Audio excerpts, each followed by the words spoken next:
Chers amis, chers camarades, permettez-moi à mon tour de remercier Philippe Martinez ainsi que l'ensemble des responsables confédéraux, fédéraux et régionaux de la CGT pour leur présence parmi nous aujourd'hui. Remercier aussi la ville de Port-de-Bouc qui nous accueille à nouveau dans le cadre merveilleux du parc de la Mérendole et dans cette magnifique ville.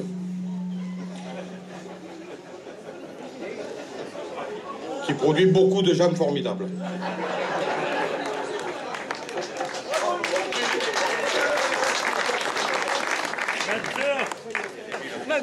Je remercie donc Patricia Fernandez, l'ensemble des élus présents et bien entendu les équipes techniques municipales qui ont aidé à la réalisation, qui ont permis qu'on soit là aujourd'hui. Je salue la présence de notre député Pierre Darreville, fraîchement élu. Encore félicitations Pierre et félicitations à nous tous pour le travail qu'on a pu faire ensemble et qu'on va continuer.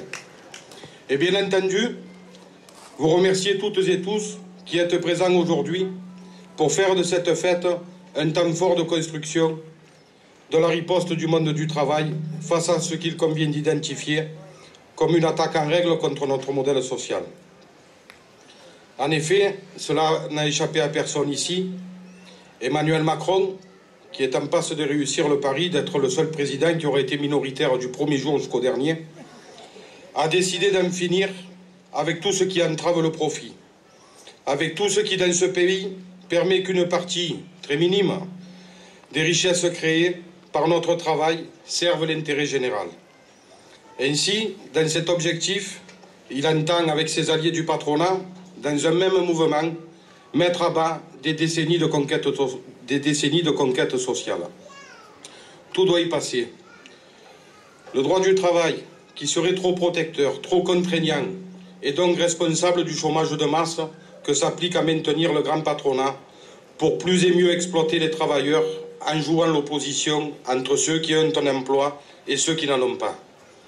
Évidemment, jamais ils ne diront que cette situation est voulue par eux. Quelle est la traduction concrète des politiques menées depuis des décennies dans ce pays au service des actionnaires, ceux-là même qui ferment et délocalisent nos outils de travail, créant misère et désolation parmi les travailleurs, les populations et les territoires. Nos services publics sont aussi dans la cible, parce qu'ils ont été pensés pour être l'outil permettant à tous de bénéficier des mêmes droits, parce que leur financement est essentiellement basé sur les richesses que nous créons. Ils veulent depuis longtemps s'en débarrasser. Avec ces gens-là, il ne peut être question d'égalité de droit, et de consacrer plus longtemps de l'argent qu'ils pourraient se partager au détriment de l'intérêt général et des droits élémentaires à se nourrir, se loger, se soigner ou s'éduquer. Non, avec ces gens-là, rien ne doit échapper au marché, à la concurrence et donc à l'accaparation par quelques privilégiés de toutes les richesses. Alors pour cela, ils tapent sur les fonctionnaires, baissent les budgets, gèlent les rémunérations, suppriment toujours plus de postes, dégradant ainsi toujours plus les conditions de travail et de vie de millions de fonctionnaires et par voie de conséquence, privent des millions d'usagers de leur droit d'accès à des services de qualité et auxquels ils ont droit. Je voudrais, à ce moment précis, saluer les ATSEM de la ville d'Istres, qui sont en grève reconductible pour défendre leurs conditions de travail et pour des créations d'emplois statutaires. Avec elles, saluer avec elles les personnels de l'hôpital d'Arles, qui se battent contre une fermeture de services qui va encore dégrader les conditions de travail et de vie, et là encore une fois, les conditions d'accès aux usagers au droit à se soigner. Je veux aussi les assurer, toutes et tous, du soutien plein et entier de la CGT des Bouches-du-Rhône dans leur juste combat. Car ensemble, ils se battent pour avoir les moyens de bien faire leur travail, au service pour les unes d'enfants et pour les autres des malades. Nous allons avec cela créer les conditions de leur victoire. On va s'organiser et on lâchera personne, camarades. Au chapitre des attaques, il y a bien évidemment celle qui vise la sécurité sociale. Voilà bien quelque chose d'insupportable pour Macron et ses complices du MEDEF. Autant de milliards consacrés à la solidarité, c'est trop insupportable. Vouloir garantir à chaque individu qu'il sera aidé, protégé des aléas de la vie et ceux de la naissance à la mort, à partir d'un concept voulant que chacun cotise selon ses moyens et reçoit selon ses besoins, c'est inconcevable pour ces tenants de la concurrence et du risque. Du premier jour de sa création jusqu'à aujourd'hui, jamais le patronat n'a accepté l'idée qu'une part des richesses que nous créons lui échappe sous forme de cotisation sociale pour alimenter cet édifice solidaire qui est un des piliers de notre modèle social. Jamais le patronat n'a renoncé à l'idée d'effondrer la sécurité sociale en tarissant ses sources de financement, en transférant vers l'impôt ou la taxe, en l'occurrence la CSG, en lieu et place des cotisations sociales, une part supplémentaire de son financement. L'État accède à un vieux rêve du MEDEF en l'exonérant toujours plus de ses responsabilités. Ne nous y trompons pas. Faisant cela, le gouvernement n'entend pas améliorer notre pouvoir d'achat, et nous le savons déjà pour les retraités et les fonctionnaires, qui, si nous ne les arrêtons pas, subiront une perte sèche. De quelque secteur que l'on soit, leur objectif immédiat est de rendre payants des choses qui ne le sont pas aujourd'hui, et bien entendu, à terme, d'offrir au secteur assurantiel les milliards de la solidarité. Nous devons les arrêter. Et nous allons nous y employer car les mêmes logiques vont s'appliquer concernant les réformes à venir annoncées par Macron et son gouvernement. Je veux parler ici des réformes concernant les retraites et l'assurance chômage qui n'auront elles aussi d'autres objectifs que d'exonérer un peu plus le patronat de ses responsabilités et de faire transiter au passage encore quelques milliards de nos poches vers leurs coffres. Les choses sont claires. Macron est le président des riches. Et il le prouve à chacun de ses actes, à chaque parole prononcée. Je suis interrompu par l'hymne soviétique, camarade.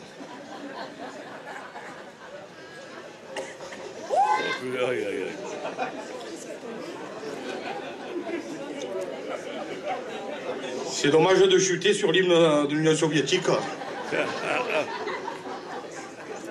C'est Poutine qui la voit. Ça ne nous empêchera pas de fêter les 100 ans de la Révolution d'octobre, camarades.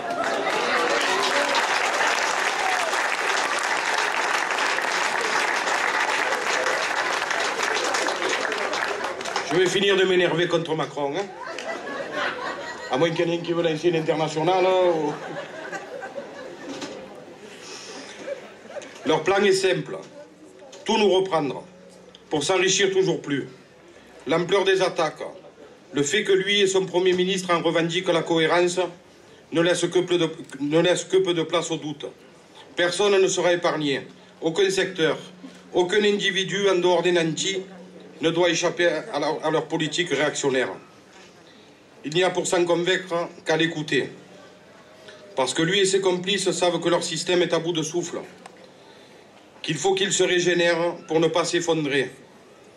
Ils utilisent partout dans le monde les mêmes méthodes, à savoir la guerre ou les guerres, en fonction des enjeux et des situations dans les pays où ils doivent conforter ou gagner des positions.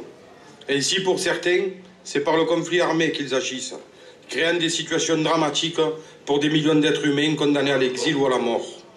Ces situations-là se passent souvent dans des pays riches en matières premières, ce qui doit être une coïncidence perpétuelle, puisque c'est toujours pour imposer la démocratie et la liberté qu'ils y déclenchent des conflits. Pour d'autres, c'est par la remise à zéro des droits et garanties qu'ils procèdent pour asseoir leur domination et augmenter leurs profits. Cette méthode, plus sournoise, moins voyante, exige de leur part d'être à l'offensive dans le débat idéologique afin de brouiller les repères et diviser ceux qui auraient intérêt à s'unir pour résister. Pour cela, ils manient le mensonge, la menace, cultivent le fatalisme et la peur, espérant de fait se trouver sans opposition. Tout cela, nous le savons. C'est vieux comme le monde capitaliste. Doit-on en avoir peur, camarades, et se résigner à accepter leur volonté? Et évidemment, nous disons non. Nous ne devons ni avoir peur, ni nous résigner. Et cela pour plusieurs raisons. Tout d'abord, il nous faut être conscients des conséquences que leurs attaques pourraient avoir très rapidement sur nos conditions de vie et de travail. De ce point de vue, avoir peur aujourd'hui reviendrait à se condamner à vivre dans la peur. La peur d'un système qui vise à généraliser la précarité, la pauvreté, la mise en concurrence des travailleurs pour toujours plus d'exploitation. Si nous sommes conscients de cela, il ne doit y avoir ni peur, ni résignation chez nous. En même temps, je pense qu'on est plus infiltré que ce qu'on croyait, hein, quand même. Donc, si nous sommes conscients de tout cela, il ne doit y avoir ni peur ni résignation chez nous, car nous avons des choses à défendre et de nouveaux droits à conquérir. Et pour cela, camarades, nous allons continuer à suivre le chemin de la lutte, en étant lucides que tout autre choix de notre part nous coûterait bien plus cher. Nous devons être moteurs de l'action, moteurs de l'unité du monde du travail. Allons pour cela chercher loin dans notre histoire, car chacun de nous porte en lui les luttes qui ont été menées dans ce département et qui ont fait que nous n'avons jamais baissé la tête, que nous avons encore aujourd'hui des conquis sociaux à défendre, un patrimoine industriel et des services publics à préserver et développer. Toutes ces luttes ont été menées pour la satisfaction de revendications immédiates et concrètes, mais nous savons que mises bout à bout, elles ont toutes contribué à la création ou à la pérennisation de notre modèle social.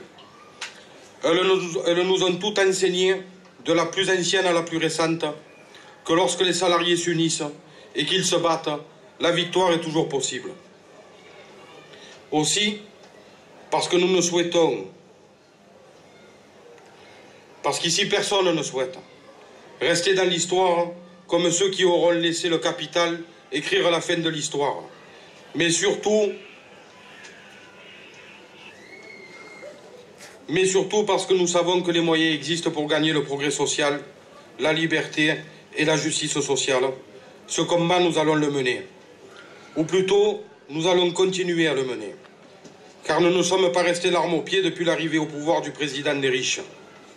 Et ici, dans le département, nous avons, avec la FSU, Solidaire, l'Union nationale des étudiants et l'UNEF, l'Union nationale des lycéens et l'UNEF, le syndicat étudiant, répondu à l'appel national à la grève des 12 et 21 septembre.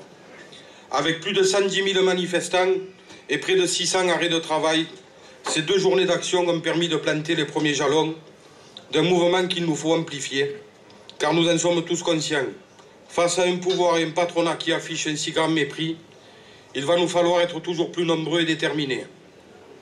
Pour cela, toutes les forces militantes de la CGT des Bouches-du-Rhône doivent être engagées pour gagner un mouvement unitaire, interprofessionnel, intergénérationnel, à la hauteur des enjeux. Il ne nous faut ménager aucun effort dans la période pour gagner la nécessaire convergence de tous les secteurs et ainsi créer les conditions de la riposte globale du monde du travail face à l'attaque globale dont nous sommes l'objet. C'est dans cet esprit que la commission exécutive de l'Union départementale a décidé de faire du 10 octobre prochain un nouveau temps fort de mobilisation interprofessionnelle. Cette journée doit être l'occasion pour nous tous, à partir des revendications que nous portons partout, d'agir ensemble et en cohérence pour faire entendre nos exigences. Nous appelons donc tous les fonctionnaires à répondre à l'appel unitaire à la grève lancé par 9 organisations syndicales. Nous appelons toutes nos organisations du privé à créer les conditions permettant la participation massive des salariés, y compris par la grève. Le rendez-vous est donné à 14 h au Vieux-Port. Nous devons réussir cette journée, camarades. Et d'ici là, la CGT va se déployer partout, dans les entreprises, les services, les zones commerciales, industrielles et les métros, pour continuer à informer et convaincre. Nous le savons, Philippe en parlera certainement tout à l'heure, d'autres dates viendront s'inscrire dans le processus en cours. Et il nous faudra à chaque fois créer les conditions de leur réussite, car elles constituent autant de points d'appui pour le mouvement que nous avons à construire et amplifier pour aller à la gagne.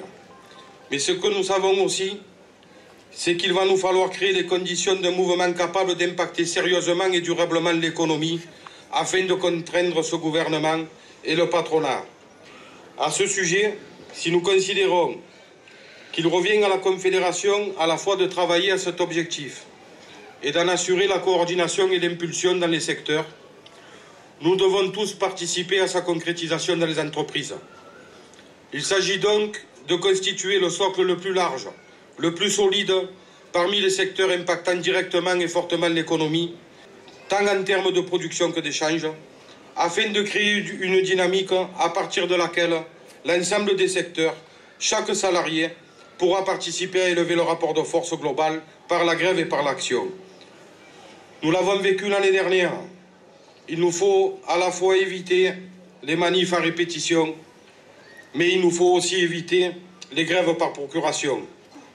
Et donc nous devons travailler concrètement à la mise en mouvement du plus grand nombre, sans attendre que tous soient au même niveau, pour peser concrètement et durablement sur l'économie. Aussi, nous appelons toutes les organisations et CGT du département, non pas à se tenir prêtes, mais à créer les conditions que le maximum d'entreprises et services, de collectivités, les administrations, s'inscrivent le moment venu dans cette forme de lutte. Nous prenons ici, aujourd'hui, l'engagement d'œuvrer avec toutes ces organisations à la réalisation de cet objectif, parce qu'il nous apparaît comme une condition nécessaire à réussir pour arrêter ce gouvernement et gagner le progrès social.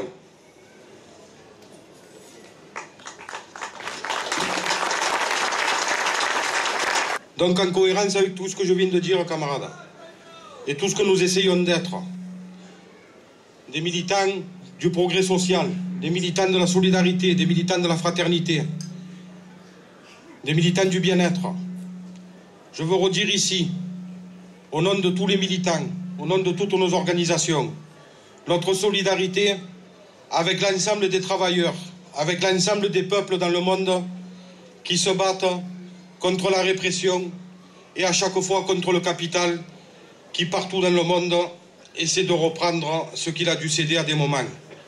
Vous avez devant vous, j'espère que tout le monde l'a vu, une banderole appelant à la libération immédiate de Salah Hamouri. Il faut que ce combat devienne le combat de chacun d'entre nous, camarades.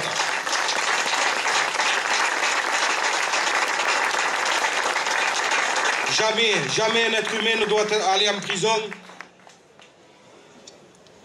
parce qu'il est palestinien ou parce qu'il n'est pas né au bon endroit, camarades. Aujourd'hui, on est tous palestiniens, on est tous des Salah Hamouri, on est tous des Vénézuéliens, on est tous des Kurdes. C'est les mêmes que nous affrontons, camarades. C'est les mêmes que nous affrontons. Il ne leur faut aucun cadeau, nous n'en ferons aucun à nous. On ne les lâchera pas eux non plus. Toujours dans la même logique. Et parce que le capital frappe partout. Parce que ce patronat est revanchard. Parce que ce patronat est pourri, camarades. De temps en temps, ça fait aussi ça fait du bien de le dire. Nous avons, il y a quelques mois, créé une base CGT un peu plus bas, là, dans un dépôt pétrolier, dans un dépôt de carburant. Ça s'appelle Trapil. Le retour ne s'est pas fait attendre longtemps. Mercredi prochain, 4 octobre, notre camarade Charles Baréa, nouvellement élu délégué CGT, est convoqué pour un entretien à sanctions pouvant aller jusqu'au licenciement. On va leur faire payer, camarades. Et la première des choses, on va jouer notre rôle. Nous appelons l'ensemble des organisations du bassin du golfe de Fos à se rassembler à 9 h devant Trapil en étant le plus nombreux et déterminés possible. Enfin, pour terminer, je voudrais adresser un salut fraternel et une nouvelle fois leur faire part du soutien de l'ensemble des organisations et militants du département. Je veux parler des camarades de l'imprimerie MOP à Vitrolles, qui sont aujourd'hui en voie de liquidation parce qu'un patron, leur patron, le groupe Rico Bono, qui, si je ne me trompe pas, détient quasiment l'exclusivité en termes d'impression de la presse nationale, ce monsieur, il a décidé qu'il allait massacrer 80 familles. Parce que leur tête ne leur plaît pas, camarades.